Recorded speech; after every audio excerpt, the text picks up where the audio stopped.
No, another fight for a fighter that you're a big fan of is Bryce Mitchell taking on Edson Barboza.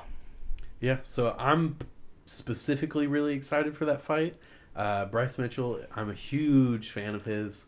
Thug Nasty, Yeah.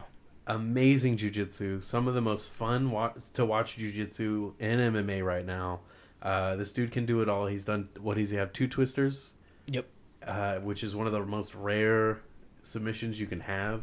And he's going to be taking on Edson Barboza. You know Edson Barboza. You've seen his kicks. His knockout kick of Terry Edom is one of the, probably, I think, is it the biggest knockout of all time at this point? Pretty much, yeah. It's on par with what Masvidal did with Ben Askren. Right. So this matchup is very interesting because you have the striker versus the grappler matchup. It's classic. We all know it. Who wins this fight is a very hard to pick fight for me, Right. because Edson Barboza's been looking good lately. He's coming off a loss against Giga Chikadze. Right. I don't think he's fought since then. Mm-hmm. So he's coming off a loss, but every time he loses a fight, he comes back better. Yeah, that's what's scary about that. And even though it's getting later in his career, I don't think that he's slowing down. So he's taking on my boy Bryce Mitchell, prospect. I'm worried because this Edson Barboza is a freaking tough dude. Yeah. And he's no slouch on the ground either. So it's tough.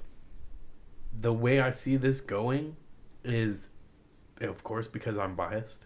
If Bryce Mitchell wants to win this fight, he has to get in close and be dirty. Because if you stay outside of that range, if you're worried about trying to come into the range and getting kicked, you're going to lose. If you go in on that range, maybe you take a shot, but you close that distance and you take the kicks away from Edson Barboza, your chances of winning that fight have increased exponentially. Right. Your chance of winning that fight, your best chance is going to be getting close, push him up against the fence.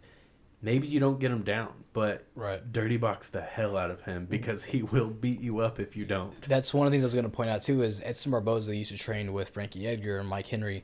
And those guys, like, they talk about how hard it is to take down Edson Barboza. It is not easy. They say the way he just is able to shoot his hips away from a takedown is just ridiculously fast, and he's very elusive. And Bryce Mitchell is very heavy grappling style. But I'm sure this will probably refresh your memory, is that Bryce Mitchell's been training with Stephen Wonderboy Thompson. And so we know that he's working on his stand-up a lot. And so so I think that's a good thing, though, is because now he's trying to become a more versatile fighter. This is his chance to break into the top 10. He had a fan base following, and since he hasn't fought in a pretty long... It's been a while since he's fought. And he's getting a big chance to finally break into that top 10 of the featherweights, and that's a very stacked division as well. So he's getting his chance to do so against a very tough challenger. I mean, we saw everybody that's beaten Edson Barboza in the weight class has gone on to fight guys that are in the top 5. Giga Chikadze beat him. Next game he's fighting in the main event against Calvin Kattar. And so it's a win over Edson Barboza would propel him into that top 5 picture, into a title picture.